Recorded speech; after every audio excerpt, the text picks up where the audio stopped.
الحمد لله نحمده ونستعينه من يهده الله فلا مضل له ومن يضلل فلا هادي له وأشهد أن لا إله إلا الله وحده لا شريك له وأشهد أن محمدا عبده ورسوله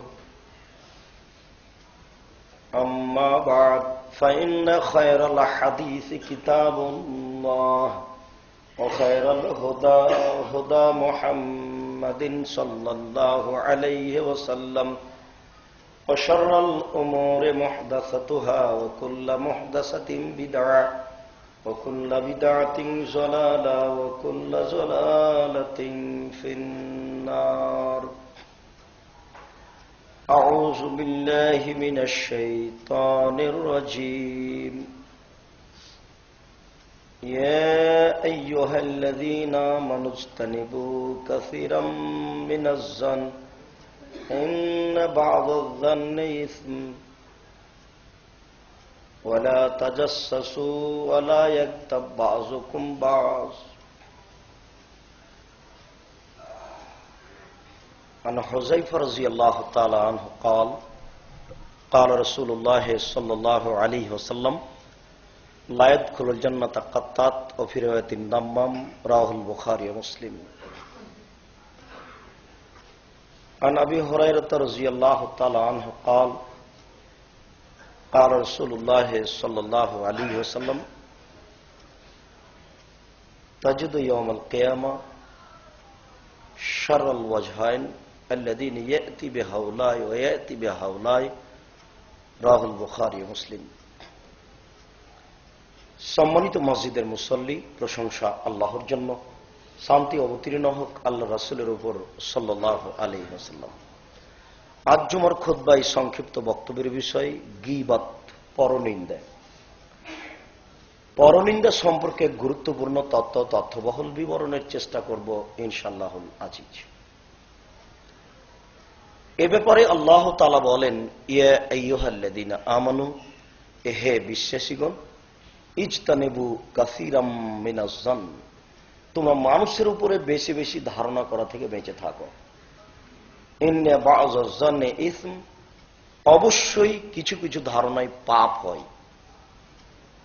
এই লোক এই করেছে, এই লোক এই করে, এইরূপ ধারণা করে সমাজে বলো না, এতে পাপ হয়।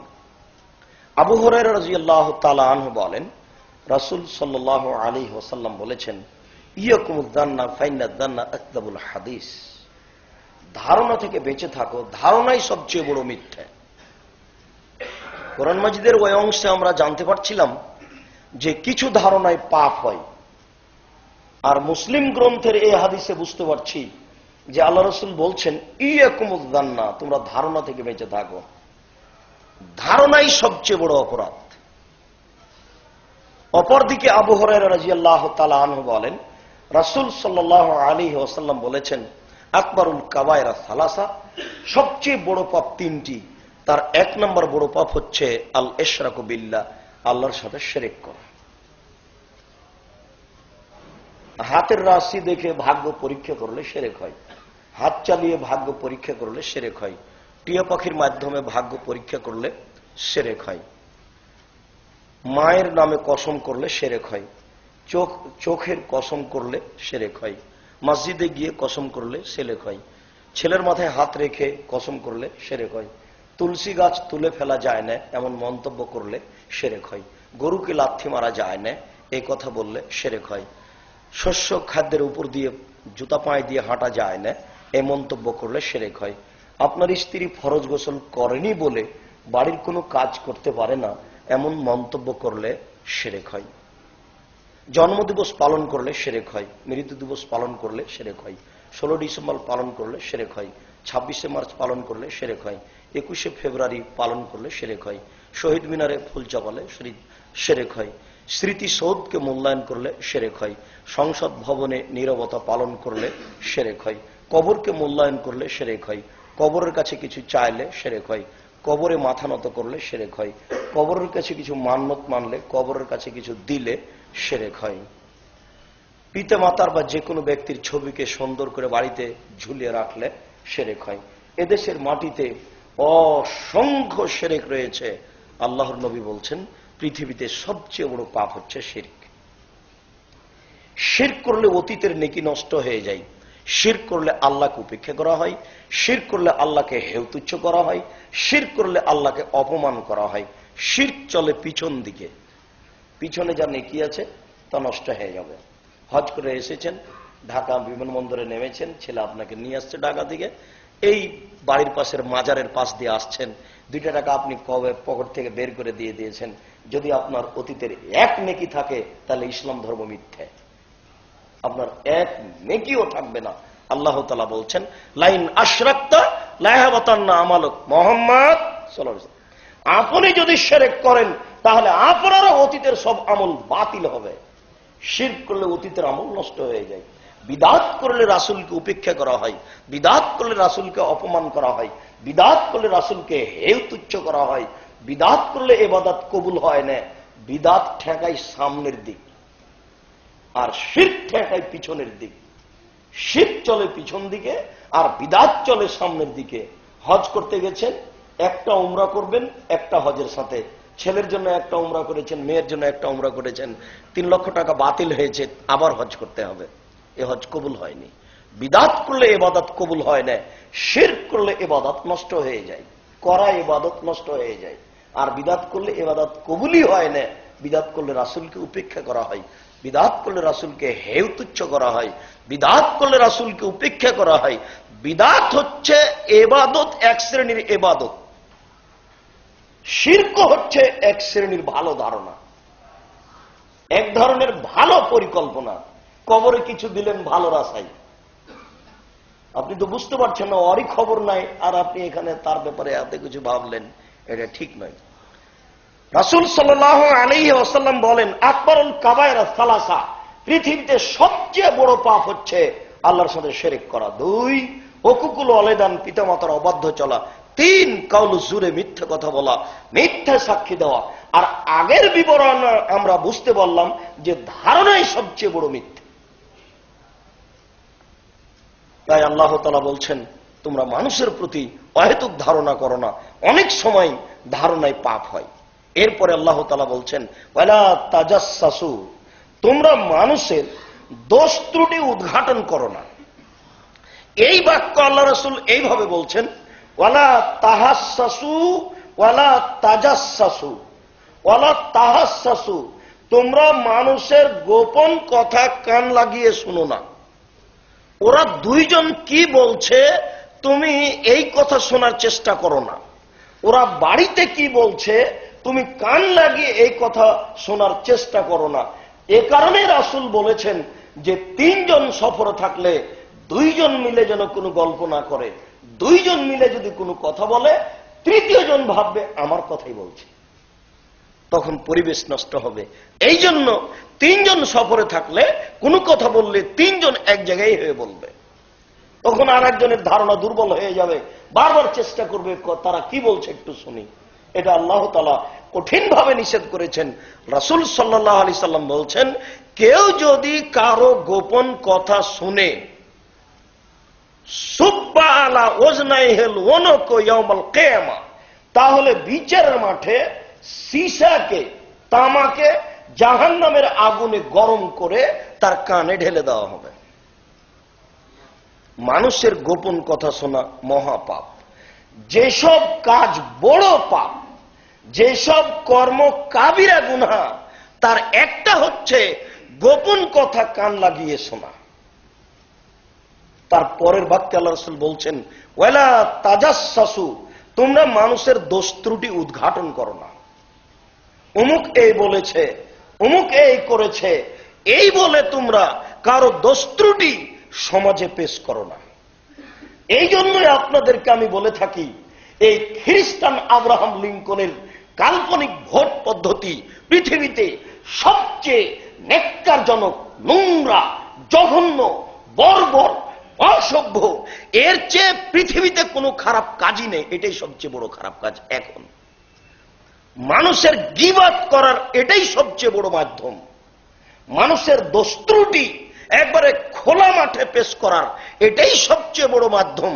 আর মানুষের ভিতরে মারামারি হায়ানার মতো হিংসুক নীতি নিয়ে আসার সবচেয়ে বড় মাধ্যম এটাই। দেখেন না আপনি, সারা দেশ খালি এইভাবে আছে, কে কখন মারে কাকে তার কোনো হিসাব নেই। দেখেন আপনি বিশ্বজিৎ হিন্দু ছেলেটা নেই, দেখেন আপনি ইলিয়াস হঠাৎ একদিন নেই, তার মা রাত দিন রাস্তা রাস্তা কেঁদে বেড়াচ্ছে নাই। এটা হচ্ছে এই খ্রিস্টান আব্রাহাম লিঙ্কনের কাল্পনিক নেককারজনক নোংরা জঘন্য বর্বর পদ্ধতি। এর চেয়ে পৃথিবীতে কোনো খারাপ কাজই নেই। এখন আল্লাহ রাসূল সাল্লাল্লাহু আলাইহি সাল্লাম বলছেন, তোমরা মানুষের দোষ ত্রুটি উদ্ঘাটন করো না। দোষ ত্রুটি উদ্ঘাটন করা হারাম। দোষ ত্রুটি উদ্ঘাটন করা একটা নেহায়েত অন্যায় পাপ। আপনাকে আমি একটা রাসূলের কর্ম বাস্তব দেখায়, আপনি অবাক হবেন যে আল্লাহর রাসূল এইভাবে মানুষের দোষ ত্রুটি ঢেকে রাখার জন্য চেষ্টা করেছেন। মাইজ ইবনে মালিক রাসূলের দরবারে এসে বলছেন, আল্লাহ রাসূল তাহেরনি, আমাকে পবিত্র করুন। তখন আল্লাহ রাসূল বলছেন, ইরজাই, বাড়ি ফিরে যাও।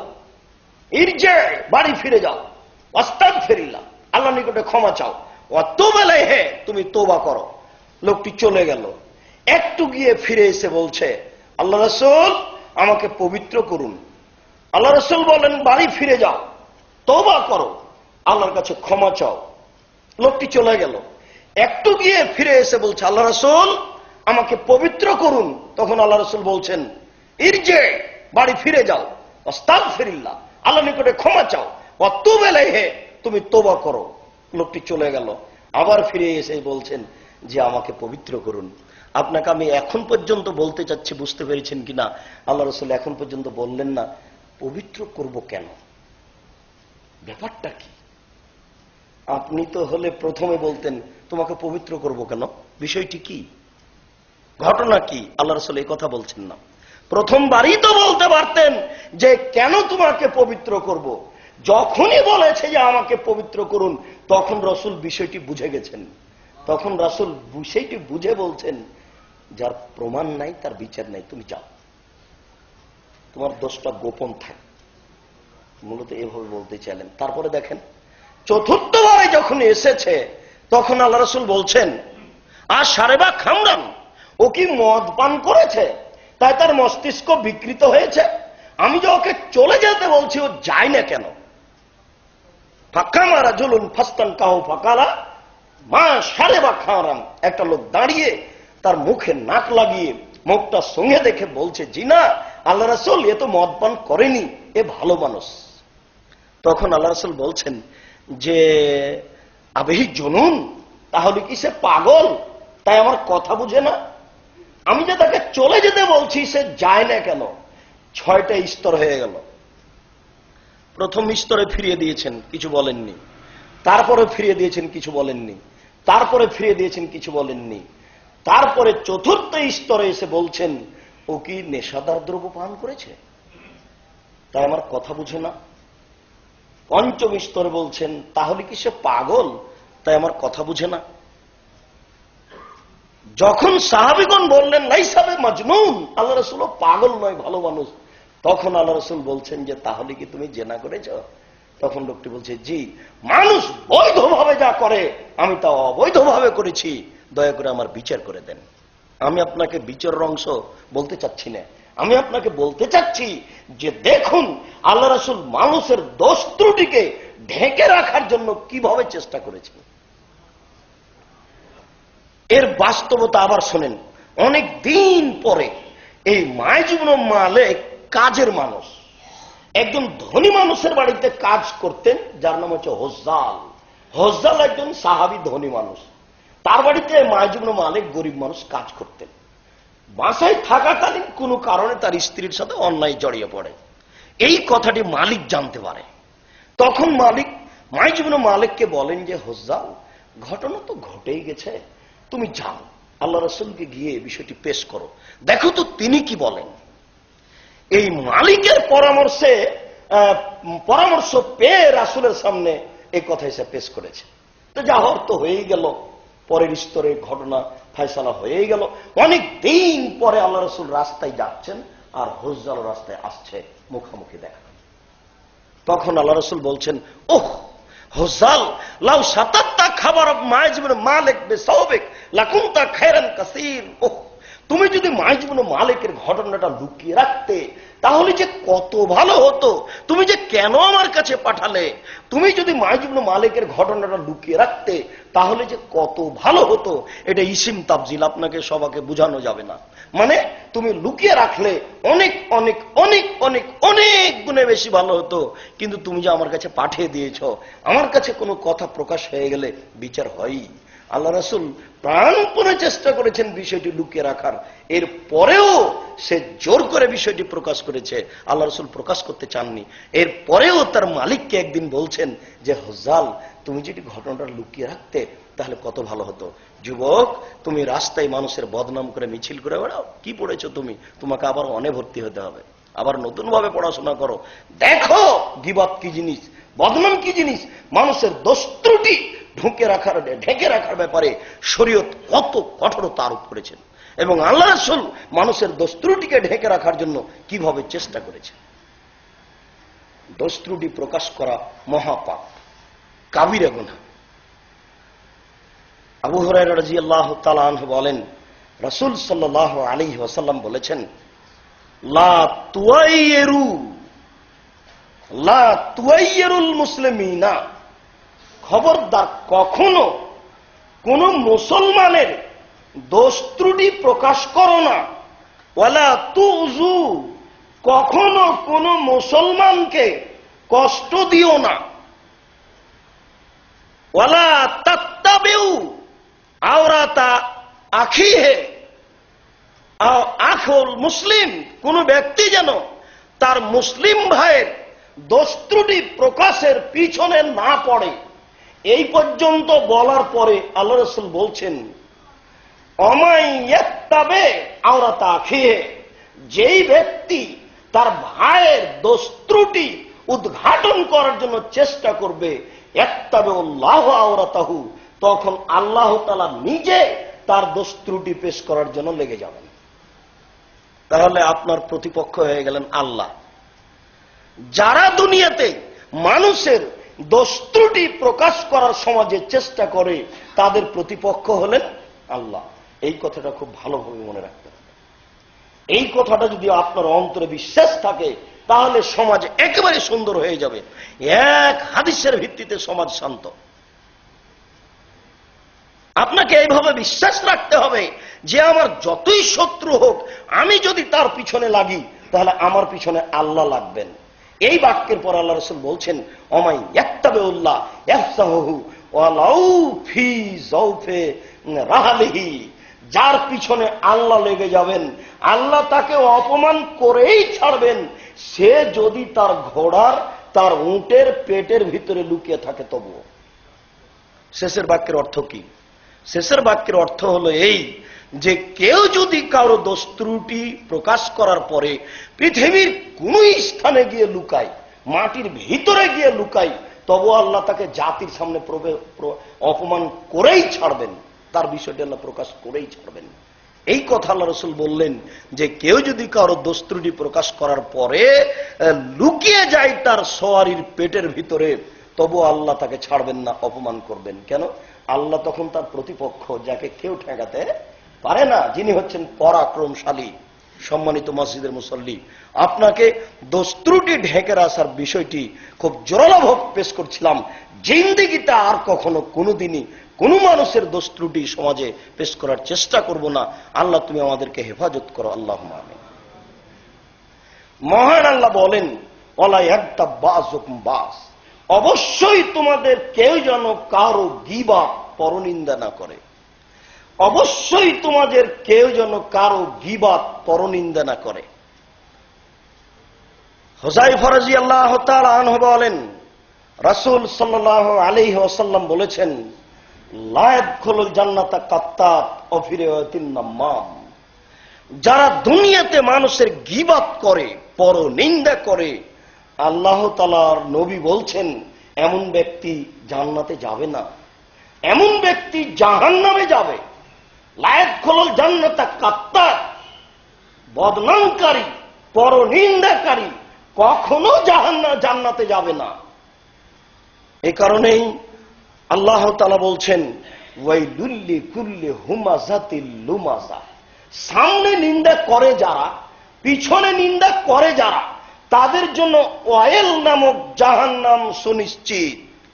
পিছনে নিন্দা করে যারা, সামনে নিন্দা করে যারা, তাদের জন্য ধ্বংস সুনিশ্চিত, তাদের জন্য ধ্বংস সুনিশ্চিত। আবু হুরায়রা রাদিয়াল্লাহু তাআলা আনহু বলেন, রাসূল সাল্লাল্লাহু আলাইহি ওয়াসাল্লাম বলেছেন, তাজদুনা ইয়াউমাল কিয়ামা শাররান মিনান নাস, তুমি বিচারের মাঠে পাবে এক শ্রেণীর মানুষকে, তারা সবচেয়ে খারাপ মানুষ। তোমরা বিচারের মাঠে পাবে এক শ্রেণীর মানুষকে, তারা সবচেয়ে খারাপ মানুষ। তারা কারা? আল্লাযীনা ইয়াতি বিহাউলায় ওয়া ইয়াতি বিহাউলায়, এখানে এক কথা বলে, ওখানে আরেক কথা বলে, ওখানে এক কথা বলে, এখানে আরেক কথা বলে। এ হচ্ছে চুগলখোর, এ হচ্ছে মুনাফিক, এ হচ্ছে গীবাতকারী। এর দ্বারা সমাজে বিপর্যয় নেমে আসে, এর দ্বারা মানুষের মান সম্মানের হানি হয়, এর দ্বারা জাতির ক্ষতি হয়। এই জন্য আল্লাহ রাসূল বলছেন, এ হচ্ছে বিচারের মাঠে সবচেয়ে নিকৃষ্ট মানুষ। আনাস রাদিয়াল্লাহু তাআলা আনহু বলেন, রাসূল সাল্লাল্লাহু আলাইহি ওয়াসাল্লাম বলেছেন, ইয়াকুনু ইয়াউমাল কিয়ামা জালওয়াজহাইনে, আই মান কানা জালওয়াজহাইনে ইয়াকুনু ইয়াউমাল কিয়ামা লাহু লিসানানি মিন নার। দুনিয়াতে যার দুইটি মুখ থাকবে, বিচারের মাঠে তার মুখে দুইটি জিহ্বা হবে, আগুনের দুইটি জিহ্বা। দুনিয়াতে যার দুইটি মুখ হবে, বিচারের মাঠে তার মুখে দুইটি আগুনের জিহ্বা হবে। আবু দাউদ, খুব ভালোভাবে মনে রাখতে হবে। পৃথিবীতে যার দুইটি মুখ হবে, বিচারের মাঠে তার আগুনের জিহ্বা হবে। দুইটি মুখ মানে যারা গীবাত করে, যারা বদনাম করে, যারা পরনিন্দা করে, তারই হচ্ছে দুইটি মুখ। আর এই ব্যক্তির বিচারের মাঠে হবে দুইটি আগুনের জিহ্বা। আগুনের জিহ্বার মাধ্যমে বিচারের মাঠেও কথা বলবে। তাহলে এটা কঠিন ব্যাপার হলো না? এর পরিণাম খুবই কঠিন। আনাস রাদিয়াল্লাহু তাআলা আনহু বলেন, রাসূল সাল্লাল্লাহু আলাইহি ওয়াসাল্লাম বললেন, মাররা বি রব্বি, আমার প্রতিপালক একদা আমাকে উপরে নিয়ে গেলেন, আমার প্রতিপালক একদা আমাকে উপরে নিয়ে গেলেন। দেখি কতগুলো মানুষ, এক মেশুনা লাহুম আসফারু মিন নুহাসিন, তাদের বড় বড় তামার নখ। দেখি অনেক মানুষ যাদের বড় বড় তামার নখ, এক মেশুনা ওজুহাহুম অসদুরাহুম, যারা তাদের এই বড় বড় নখ দিয়ে মুখকে এবং বুককে খামচাচ্ছে। আল্লাহ রাসূল বলছেন, একদা আমাকে আল্লাহ উপরে নিয়ে গেলেন, একদা জিবরাইল আমাকে উপরে নিয়ে গেলেন। যেতে যেতে দেখি অনেক মানুষ যাদের তামার বড় বড় নখ, এক মেশুনা ওজুহাহুম, তারা নিজেরাই তাদের মুখকে নখ দিয়ে খামচাচ্ছে, বুককে খামচাচ্ছে। আমি বললাম, জিবরাইল মান হাউলায়, এরা কারা? তখন জিবরাইল বললেন, আল্লাযীনা ইয়াকুনা ফি আরাজিন নাস, যারা মানুষের বদনাম করে বেড়াতো এরাই তারা। সময় সাপেক্ষে অন্য বিষয়ের আলোচনা, এই কথাটাতে আমার মাথায় একটা ঘুরছে, আপনাকে ওই কথাটা বলে রাখি। এমনিতে আপনি ওই ইন্টারনেটে www.jumarkhutba.abdurrazzaq.bin.yusuf টিপে এটা পাবেন, পুরুষ ও নারীর অবৈধ সম্পর্ক।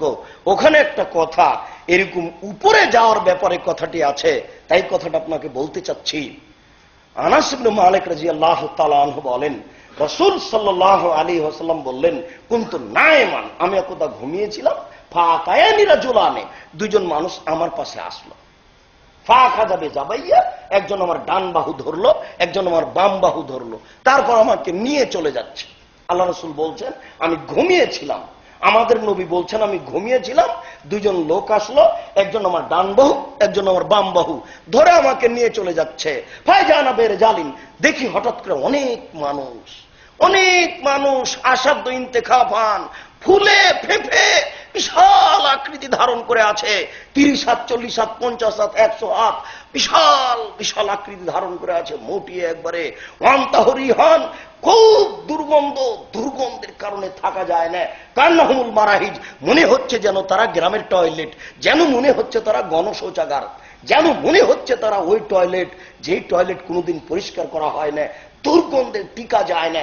আমি বললাম, জিবরাইল, মানহাউলাই, এরা কারা? হায় হায়, এত দুর্গন্ধপূর্ণ এই বিশাল আকৃতি ধারণ করে আছে, এরা কারা? তখন জিবরাইল বললেন, অহমুজ্জোনাতা জাওয়ানি, তারা হচ্ছে ব্যভিচার, ব্যভিচার। যারা জেনায় লিপ্ত হবে তাদের এই অবস্থা। উনি মেরাজে যাচ্ছিলেন, তখন এই দৃশ্য দেখলেন, তাই আপনাকে কথাটা শোনালাম। সামরা ইবনে জুনদুব বলছেন, আল্লাহ রাসূল এরকম একদিন বললেন যে আমার ডান হাত ধরলেন জিবরাইল, আমার বাম হাত ধরলেন মিকাইল, ধরে আমাকে নিয়ে চলে গেলেন বাইতুল মুকাদ্দাসের দিকে। যেতে যেতে দেখি হঠাৎ একটা গর্ত, আলাহু যায়কুন ওয়াসফল ওয়াসে, তার উপর দিক প্রশস্ত, নিচের দিক সংকীর্ণ, এতাওয়াক্কাতু তাহতু নার, ভিতরে ধাঁধা ধাঁধা ধাঁধা করে আগুন জ্বলছে। ভাইজা ইত্তাফা তিত্তাফাউ, যখন আগুন জোরে জ্বলে উঠছে তখন ওর ভিতরে যা কিছু আছে সব বের হয়ে যাবে মনে হচ্ছে, কাদা এখরুজু মিনহা, ওখান থেকে বের হয়ে পড়ে যাবে মনে হচ্ছে। ভাইজা খামেদাত রাজাউ ফিহা, আর যখন আগুনটা একটু কমে যাচ্ছে, সবকিছু ভিতরে চলে যাচ্ছে, দেখি ফিহার জালুন অনিসান ওরাতুন, তাতে উলঙ্গ পুরুষ, উলঙ্গ নারী এইভাবে জমালে আগুনে জ্বলছে। দুইজন জমা লেগে আছে এইভাবে, আর ধাঁধা করে আগুনে জ্বলছে। আমি বললাম, হায় হায় জিবরাইল, মানহাউলাই, এরা কারা? তখন জিবরাইল বললেন, অহমুজ্জোনাতা জাওয়ানি, তারা হচ্ছে ব্যভিচার, ব্যভিচার। যারা জেনায় লিপ্ত হয় তাদের এই দৃশ্য আল্লাহ রাসূল উপরে যাওয়ার সময় দেখলেন। আমরা বলছি, আল্লাহ রাসূল উপরে যাওয়ার সময় আর একটা দৃশ্য দেখলেন, অনেক মানুষ যাদের বড় বড় নখ, নিজের নখ দিয়ে মুখ এবং বুককে খামচাচ্ছে। এরা কারা? তো জিবরাইল বললেন, এরা হচ্ছে আপনার ওই যারা বদনাম গীবাত করত। আর একটা কথা এখানে মাথায় ঘুরছে, সময় সাপেক্ষে বলার সময় হবে কিনা এখানে বলে রাখি। আল্লাহ রাসূল বলছেন যে আমাকে উপর দিকে নিয়ে যাওয়া হলো, দেখি অনেক মানুষ টুকরাজো সাফাম্বে বাঁকারা যাবেন নার, যাদের ঠোঁট এবং জিহ্বাকে আগুনের কেচি দিয়ে কেটে দেওয়া হচ্ছে। অনেক মানুষ যাদের ঠোঁট এবং জিহ্বাকে আগুনের কেচি দিয়ে কেটে দেওয়া হচ্ছে। আমি বললাম, জিবরাইল, মানহাউলাই, হায় এরা কারা যাদের ঠোঁট এবং জিহ্বাকে আগুনের কেচি দিয়ে কেটে দেওয়া হচ্ছে? তখন জিবরাইল বললেন, হাউলাই খুতবা মিন উম্মতিক, এরা হচ্ছে আপনার উম্মতের বক্তা, যারা বক্তৃতা করে বেড়াতো। নেন এবার আপনার হুজুর মিথ্যুক আছেন কেনা দেখেন। এই দেশের মাটিতে 2 লক্ষর বেশি জুমা মসজিদ আছে। এখন জুমার খুতবা শুরু হয়েছে, প্রায় জুমা মসজিদে কেসা কাহিনী হচ্ছে, মিথ্যা কাহিনী হচ্ছে। এদেরই জিভা কেটে নেওয়া হবে আগুনের কেচি দিয়ে। প্রায় বক্তাই আমি এদেশের মাটিতে, ভারতের মাটি, দুবাইয়ের মাটি, সৌদেবের মাটি, এইসব মাটি পরীক্ষা করে দেখেছি। এই দেশের মাটিতে যেসব বক্তারা দিন প্রচার করছে, তাতে আমার বুঝ, আমি বিদ্যা দিয়ে যেটুকু ভাঙাচোরা বিদ্যা দিয়ে পরীক্ষা করেছি, তাতে শতকরা 95 জন বক্তা অনেক অংশে মিথ্যা কথা বলছেন। শতকরা 98 জন মুফাসসির অনেক অংশে মিথ্যা কথা বলছেন। আপনি ক্যাসেটটা চালু করলে আপনাকে আমি মিনিটে মিনিটে মিথ্যা দেখাতে পারি। এদেরই ঠোঁট এবং জিহ্বা আগুনের কেচি দিয়ে কেটে নেওয়া হবে। খুব কঠিন অবস্থা।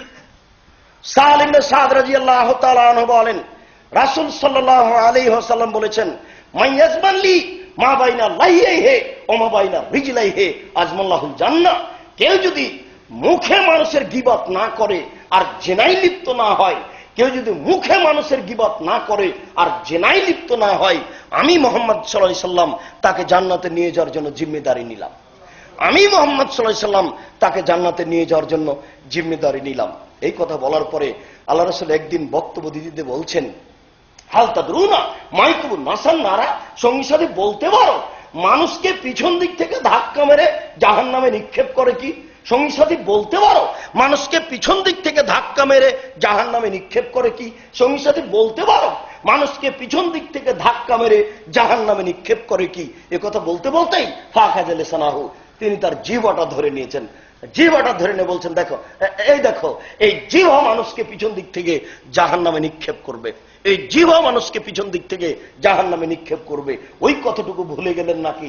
যেই কথাটুকু আপনাকে একটু আগে বললাম, বাড়ি যাবেন আর বলবেন, আবু হুরায়রা উকবা ইবনে আমির বলেন আল্লাহ রাসূল বলেছেন, বাড়ি যাবেন আর বলবেন, উকবা ইবনে আমির বলেন আল্লাহ রাসূল বলেছেন, আব্দুর রাজ্জাক সাহেব বললেন আল্লাহ রাসূল বলেছেন যে মানুষের বাঁচার 3টি পথ। মানুষের বাঁচার তিনটি পথ। এক নম্বর পথ হচ্ছে আমলেক লেসানাক, মুখ বন্ধ করো। মুখে যখন তখন কথা বলবেন না, ভালো কথা ছাড়া বলবেন না। সব কথা লিখা হচ্ছে, খুব কঠিন ব্যাপার। যা বলছেন মাটি ধরে রাখছে, বিচারের মাঠে সব top top top top top top করে বলে দিবে। আর যা করছেন সেটা আপনাকে দেখানো হবে, মিসকাল জারাতিন খায়রা ইয়ারা। দেখার সাথে সাথে আপনি বুঝে নেবেন এ তো এই পাপ সেই পাপ, দেখে বুঝে নেবেন এই পাপ সেই পাপ। আর যেখানে করছেন কথা বলছেন সেই জায়গায় কথা বলবে, আপনার ওই মাটি টপ টপ টপ টপ করে কথা বলবে। কোথায় ভাবির গায়ে হাত লাগিয়েছেন, কোথায় বোনের গায়ে হাত লাগিয়েছেন, কোথায় বান্ধবীর সাথে কথা বললেন, ওই মাটি কথা বলবে। আর সব কলমে লিখা আছে, বিচারের মাঠে খাতাটা দিয়ে বলা হবে আপনার হাতে, ইকরা কেতাবাক, নেও নেও তোমার খাতা নিজেই পড়ো তুমি। তখন আপনি পড়বেন আর বলবেন, আরবি জানলেও পড়তে পারবেন, না জানলেও পড়তে পারবেন। আল্লাহ তাআলা বলছেন, আপনি বলবেন মালে হাদাল কিতাব লা ইউগাদিরু সাগীরাতান ওয়ালা কাবীরা। কি আশ্চর্য ধরনের খাতা, জীবনের ছোট কথাও আছে, বড় কথাও আছে। এটা কঠিন ব্যাপার। আরো আল্লাহ রাসূল বলছেন যে বিচারের মাঠে আপনার এই দিক হওয়ার পরে সব কর্মের কথাগুলি হাতে বলবে। হাত আপনার সব কর্মের কথাগুলি টপ টপ টপ টপ করে বলবে। যখন বলা শেষ হবে তখন পায়ে বলবে, হাত তুমি যা বলেছ ঠিক বলেছ। খুব বেকায়দা, খুব বেকায়দা। এই জন্য আপনাকে বলছি যে রাসূল সাল্লাল্লাহু আলাইহি ওয়াসাল্লাম বললেন যে জিহ্বাটা ধরে নিলেন, ধরে নিয়ে বলছেন দেখো এই জিহ্বা মানুষকে পিছন দিক থেকে ধাক্কা মারে নিক্ষেপ করে। তাই আপনাকে বললাম, রাসূল বলছেন মানুষের বাঁচার তিনটি পথ, তার এক নম্বর পথ হচ্ছে মুখ বন্ধ করা। সাবধান, আজকে বাড়িতে গিয়ে স্ত্রীকে বলে দিতে হবে বাচ্চাকে নিয়ে, এই শোনা আসো, আজকে একটা পারিবারিক বৈঠক, জরুরি বৈঠক হলো এই বাসাতে আর কোনদিন জিন্দেগিতে কারো বদনাম গীবত হবে না, সে যত বড়ই শত্রু হোক না কেন। কোন মহিলা যদি কোনো প্রয়োজন আসে, এসে যদি বলে বোন শুনেছ, চাঁপাইনবাবগঞ্জের ভাষাতে বুবু শুনেছ, তাহলে আপনার স্ত্রীকে বলতে হবে বুবু শুনতে রাজি নয়, তুমি কি কাজে এসেছো সেটা বলো। কারো ভালো মন্দ শুনতে চাচ্ছি না। ছেলেদেরকে আজকে কঠিন ভাবে বলে দিবেন, আজ থেকে তোমরা জীবনে কোনোদিন আরো কারো বদনাম মুখে নিয়ে আসবা না, সে যত বড়ই শত্রু হোক না কেন। মুখ আপনার বিপজ্জনক বস্তু। আপনাকে আমি এখন বুঝাতে পারছি না, বিচারের মাঠে যেদিন উপস্থিত হবেন সেদিন আপনি বুঝে নেবেন মুখ আপনার কত বড় শত্রু। সেদিন আপনি টিকতে পারবেন না, খুব কঠিন। এই জন্য আল্লাহ রাসূল বললেন, ওয়ালিয়াসা বাইতাক, তুমি তোমার বাড়িকে প্রশস্ত করো। জরুরি প্রয়োজন ছাড়া তুমি বাজারে যাবা না, জরুরি প্রয়োজন ছাড়া তোমার স্ত্রী বাইরে যাবে না। জেলেই ইমান মানুষ লুটে নিবে, বদনামে কান ভর্তি হয়ে যাবে, পরিবেশ বদনাম করতে বাধ্য করবে। যখন কাজ শেষ হয়েছে বাড়ি চলে আসো। 3, রাতে পাপের জন্য কাঁদো, রাতে পাপের জন্য কাঁদো। এই তিনটি হলো বাঁচার পথ। তার একটা হলো মুখ, মুখকে হিসাব করতে হবে। আবু হুরায়রা রাদিয়াল্লাহু তাআলা আনহু বলেন, রাসূল সাল্লাল্লাহু আলাইহি ওয়াসাল্লাম একদা বললেন যে হাল তাদরুনা মা ইয়াদখুলু নাসান নারা, সঙ্গী সাথী বলতে পারো মানুষকে বেশি বেশি জাহান্নামে নিক্ষেপ করে কি? সঙ্গী সাথী বলতে পারো মানুষকে বেশি বেশি জাহান্নামে নিক্ষেপ করে কি? সঙ্গী সাথী বলতে পারো মানুষকে বেশি বেশি জাহান্নামে নিক্ষেপ করে কি? এই কথা বলতে বলতেই নিজেই বলছেন আল ফাম অল ফারজ, মুখ আর লজ্জা স্থান, মুখ আর লজ্জা স্থান, মুখ আর লজ্জা স্থান। তুমি যুবক, তোমাকে আরেকটা কথা বলে রাখি, খুবই গুরুত্বপূর্ণ কথা মাথায় এসে জাগছে, তাই তোমাকে সতর্ক করে রাখছি। আল্লাহ রাসূল বলছেন, ইন্নাল্লাহি ইয়াদনু মিন খালকিহি, নিশ্চয় আল্লাহ তাআলা মানুষের নিকটে থাকেন, নিশ্চয় আল্লাহ তাআলা মানুষের নিকটে থাকেন। একফিরু মাইয়াস্তাগফিরু, যে ক্ষমা চাই তাকে ক্ষমা করে দেন, যে ক্ষমা চাই তাকে ক্ষমা করে দেন। ইল্লা লিবাগিন বিফারজিহা, তবে যার অবৈধ সম্পর্ক আছে তার দোয়া কবুল হয় না, তার পাপ ক্ষমা হয় না। যতদিন পর্যন্ত আপনার মোবাইলে কোনো নারীর সাথে গল্প আছে ততদিন পর্যন্ত পাপ ক্ষমাও হবে না, দোয়া কবুলও হবে না। যুবক, তুমি ম্যাট্রিক পরীক্ষা দিয়েছ, খুব দোয়া করছো আল্লাহ আমার জন্য রেজাল্টটা ভালো হয়, কিন্তু মোবাইলে তোমার বান্ধবীর সাথে গল্প আছে, কোনো দিন তোমার দোয়া কবুল হবে না। তোমার মা বোরকা পরে থাকে, তাহাজ্জুদ পড়ে, তোমার বাপ যখন থাকে না তখন তোমার মা আর একজনের সাথে গল্প করে। তোমার মা তাহাজ্জুদ পড়ে যতই দোয়া করুক না কেন তোমার ব্যাপারে, তোমার দোয়া কবুল হবে না। রাসূল নাকচ করেছেন। রাসূল বলেছেন আল্লাহ মানুষের নিকটে থাকেন, যখনই ক্ষমা চাই তখনই ক্ষমা করে দেন। আল্লাহ মানুষের নিকটে থাকেন, যখনই ক্ষমা চাই তখনই ক্ষমা করে দেন। ইল্লেলে বাগিন বিপদ যা, তবে যার অবৈধ সম্পর্ক আছে আল্লাহ তাকে ক্ষমা করেন না। এই কথাটি সতর্ক করার জন্য বললাম। আল্লাহ রসুল বললেন যে মানুষকে বেশি বেশি জাহান্নামে দেওয়ার মাধ্যম হচ্ছে মুখ এবং লজ্জা স্থান। মানুষকে বেশি বেশি জাহান্নামে দেওয়ার মাধ্যম হচ্ছে মুখ এবং লজ্জা স্থান, গীবত এবং জেনা। আল্লাহ তুমি আমাদেরকে রক্ষা করো। আল্লাহুম্মা আমিন। আল্লাহুম্মা সাল্লি আলাইহি আল্লাহুম্মা বারাক।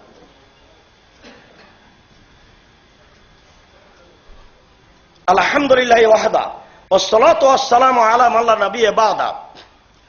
আবু হুরায়রা রাদিয়াল্লাহু তাআলা আনহু বলেন, রাসূল সাল্লাল্লাহু আলাইহি ওয়াসাল্লাম একদা বললেন, হাল তাদরুনা মাল গীবত?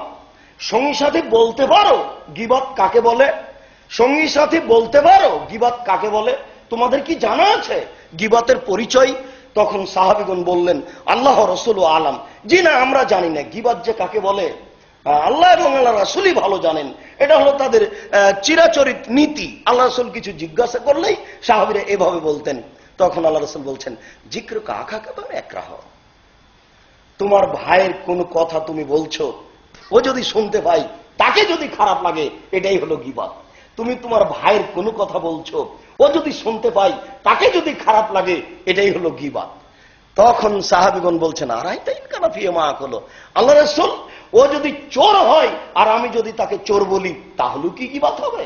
ও যদি অশ্লীল কাজ করে থাকে আর আমি যদি বলি, তাহলে কি গীবত হবে? তখন আল্লাহ রাসূল বললেন, শোনো, ইন কানা ফিহি মা তাকুলু ফাকাদ ইগতাবতাহু। ও যদি জেনা করে থাকে আর সমাজে তুমি বলো, তাহলে গীবত করলে। ওয়ালাম ইয়াকুন ফিহি মা তাকুলু ফাকাদ বাহাতাহু।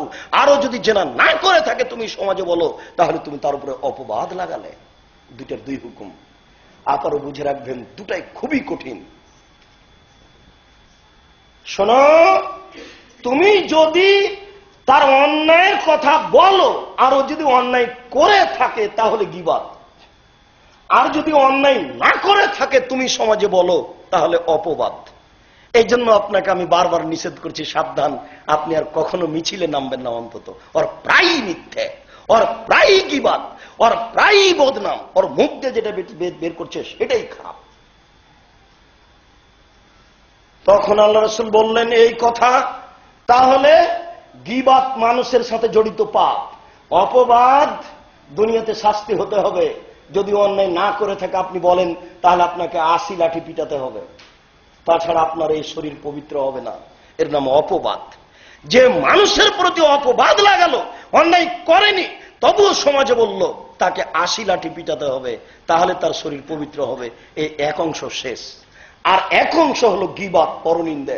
এটা কিভাবে হবে? এটা হলো মানুষের সাথে জড়িত পাপ, এটা তওবা করে ক্ষমা হবে না। বড় পাপ দুই ভাগে বিভক্ত, একটা আল্লাহর সাথে জড়িত, একটা মানুষের সাথে জড়িত। আল্লাহর সাথে জড়িত পাপ ক্ষমানো একেবারেই সহজ। আল্লাহর সাথে জড়িত পাপ ক্ষমানো একেবারেই সহজ, পাপ যতই বড় হোক। সুদ খাওয়া মহা পাপ, সুদ খাওয়া ঘৃণিত পাপ। যেসব পাপের কারণে সরাসরি জাহান্নাম, তার একটা পাপ হচ্ছে সুদ খাওয়া। বাক্যগুলি খুবই কঠিন, শুনতেই যেন কেমন লাগে। আল্লাহ রাসূল বলছেন, মায়াকুল দিরহামরে বয়ালাম আসাদু মিন সিত্তাতি সালাসিনা জিনিয়া। কে যদি জেনে শুনে 1 টাকা সুদ খায়, 36 বার জেনা করে যত পাপ হবে, 1 টাকা সুদ খেলে তার চেয়ে বেশি পাপ হবে। রাসূল সাল্লাল্লাহু আলাইহি সাল্লাম বলেন, আর রিবা সাবুনা জুজান আইসারহু আইনকারহুল উম্মাহু। সুদের পাপের 70টি ভাগ রয়েছে, ছোট থেকে বড়, বড় থেকে ছোট। সুদের পাপের 70টি স্তর রয়েছে। সবচেয়ে ছোট স্তর হলো মায়ের সাথে জেনা করলে যেমন পাপ হয়। রাসূল সাল্লাল্লাহু আলাইহি সাল্লাম বলেন, যে ব্যক্তি সুদ খাবে তাকে রক্তের নদীতে ফেলে দিয়ে 5 থেকে পাথর মেরে তার মুখখানাকে ভেঙে চৌচির করা হবে।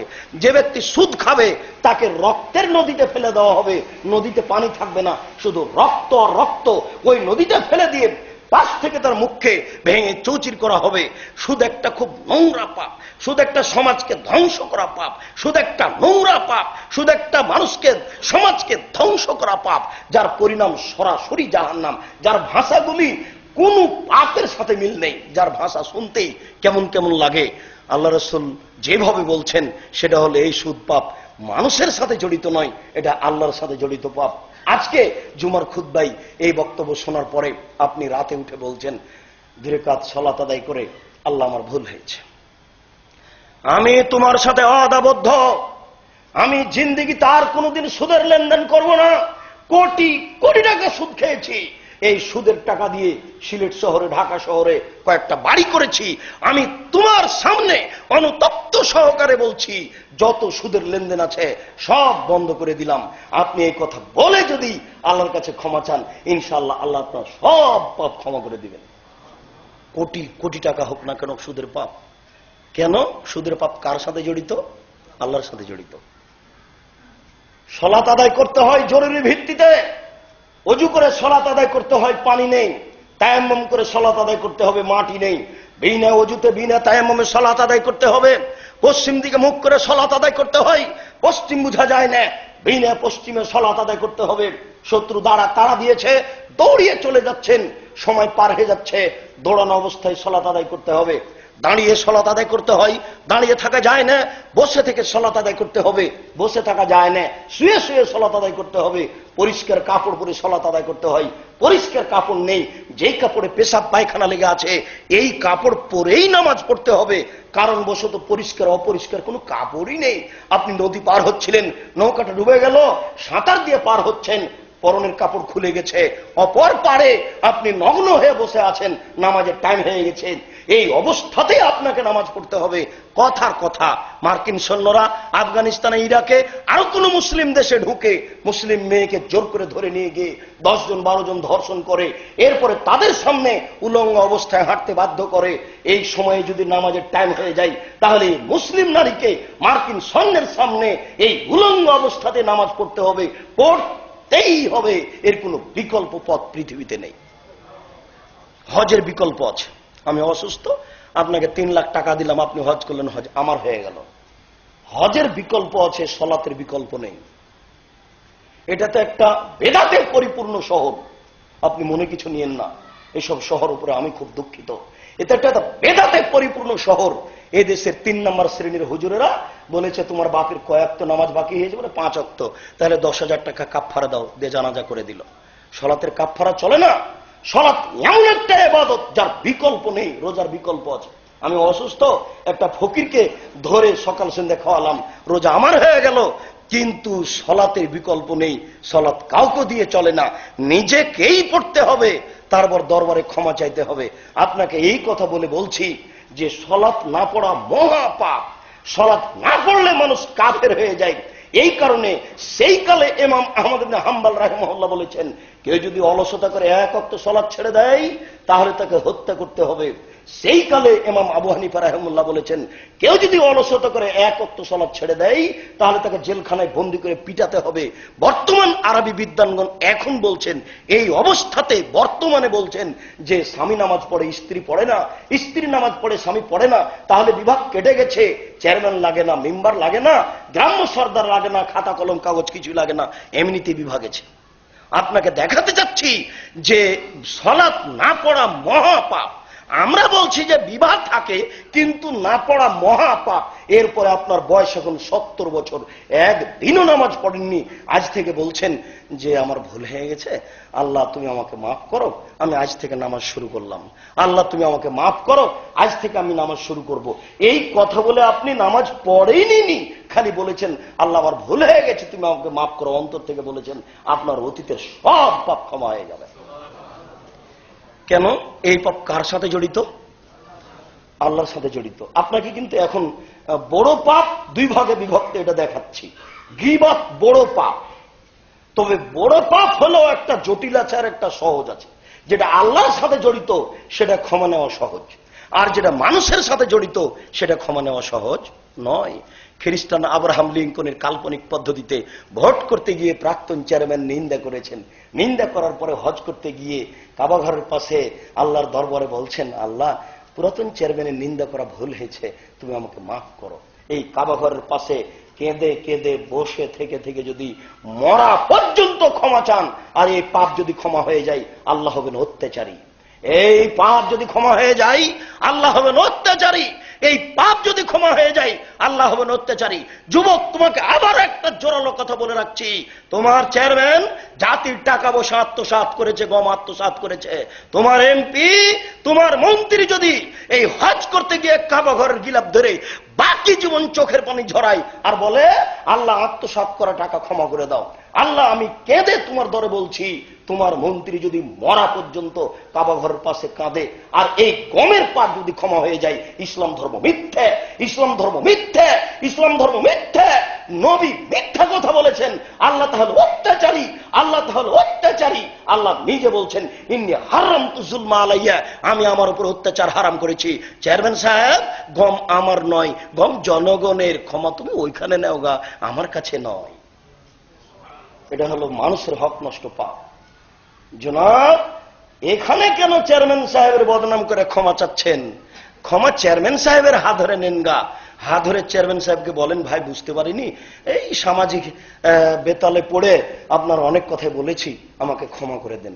এছাড়া কোনো পথ নাই পৃথিবীতে, কোনো পথই নেই, কোনো দিন ক্ষমা হবে না। কসাই করা কাজ ভালো, আপনি গরু জবাই করেন, গোস্ত বিক্রি করেন, ভালো কথা, কিন্তু আপনি যে প্রত্যেক দাঁড়িতে 50 করে গোস্ত কম দিচ্ছেন, এই যে একদিন আপনি ভুল বুঝতে পেরে ক্ষমা চাচ্ছেন, বাকি জীবন কেঁদে ক্ষমা চাইলে পাপ ক্ষমা হবে না। কি করতে হবে? যত মানুষকে গোস্ত কম দিয়েছেন সবাইকে গোস্ত ফেরত দিতে হবে। কেন? এটা মানুষের হক নষ্ট পাপ। এই জমিটা আপনার পৈতৃক সম্পত্তি, 22, 62, 72 জমি জরিপ আছে, নিখুঁত জমি, গরু আপনার, আলু আপনার, সবকিছু আপনার। আলু চাষ করেছেন, বড় আলুগুলি বস্তার মুখের উপরে রেখে মাত্র 5 টাকা ঠগিয়ে বিক্রি করেছেন। এই যে 5 টাকা ঠগিয়ে বিক্রি করলেন, এখন আজীবন ক্ষমা চাইলে পাপ ক্ষমা হবে না। কি করতে হবে? যত মানুষকে ঠগিয়ে আলু বিক্রি করেছেন সবাইকে টাকা ফেরত দিতে হবে। একজন রিক্সাওয়ালার ওই মুড়ে উঠেছেন রিক্সায়, এখানে এসে নামতে বলছে ভাড়া নেও, কত? বলে 100 টাকা লাগবে। এক থাপ্পড় মেরে দিলেন। বাহ বেয়াদব, তুমি এইটুকু রাস্তায় 100 টাকা চাও? এই যে আপনি থাপ্পড় মেরে দিলেন, বাকি জীবন কাঁদলে এই পাপ ক্ষমা হবে না। রিক্সাওয়ালাকে খুঁজে বের করে তার হাত ধরে বলতে হবে, এই ছেলে তোমাকে মারাটা ভুল হয়েছে, আমি তো তোমার সাথে চুক্তি করিনি, তুমি 100 টাকা চেয়েছো, আমি তো তোমাকে কিছু বলতে পারতাম যে এত কেন বললে, 10 টাকা নাও, 20 টাকা নাও, কিছু বলতে পারতে, আমি যে তোমাকে একটা বলতে পারতাম, আমি যে তোমাকে একটা থাপ্পড় মেরে দিয়েছি, এটা আমার ভুল হয়েছে। এই কথা বলা পর্যন্ত এই পাপ ক্ষমার কোনো পথ নেই। কেন? এটা মানুষের সাথে জড়িত পাপ। আমি অবশ্য সিলেটের অবস্থা জানি না, আমরা রংপুর, গাইবান্ধা, গোবিন্দগঞ্জের অবস্থা খুব বেশি জানি। আমাদের রাজশাহীতে তত দেখি না যে বোনকে জমি দিবে না, বাপ মারা গেছে, সব জমি ভাই ভোগ করবে। একদিন যদি জমি এসে বোনে চায়, তাহলে বলবে হ্যাঁ বোন আমার সম্পর্ক ছিন্ন করতে এসেছে, তুমি ভাগ নিবা, মানে যাও, তোমার সাথে সম্পর্ক শেষ, তুমি আর কোনোদিন আসবে না। বোনের জমি ভোগ করে বিচারের মাঠে আপনি ক্ষমা পাবেন না। জমি আগে ভাগ করে দিতে হবে, তারপরে। কাপুরুষ সন্তান তুমি, কাপুরুষ সন্তান তুমি। তোমাকে আমি বহুদিন এই দেশের বাড়িতে বলেছি, যুবক, তোমাকে আমি বলেছি তোমার বাপের বেশি টাকা আছে, তুমি বড় ব্যবসা করো। কম টাকা আছে, তুমি কলা বিক্রি করে খাও। তার চেয়ে কম আছে, তুমি চকলেট বিক্রি করে খাও। যদি কোনো টাকা না থাকে তাহলে তুমি দিন মজুরি করে খাও।